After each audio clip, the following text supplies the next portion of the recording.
Welcome to our channel. Today we how to set up internal links for Topical Authority with Ahrefs, detailed guide step by step clearly. Begin by logging into your Ahrefs account. Navigate to the Site Explorer tool in the top menu. Enter your website URL into the search bar and click on the search button.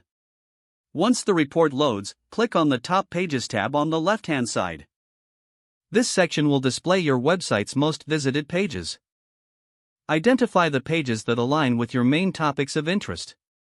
Open a new tab in your browser to view each of these pages.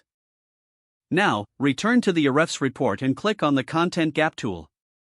Enter the URLs of competing websites that rank for similar topics. Click the Show Keywords button to see the keywords these competitors are ranking for.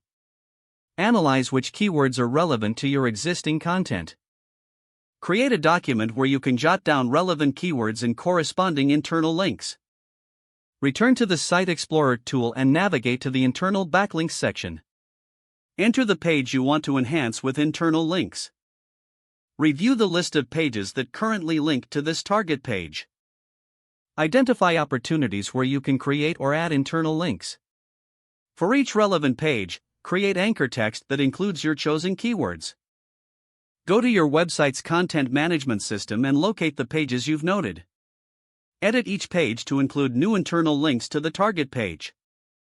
Be sure to link naturally within the context of the content. Once you've added the links, save your changes. Repeat this process for other pages that need internal linking enhancements. Keep track of your internal link placements in your initial document.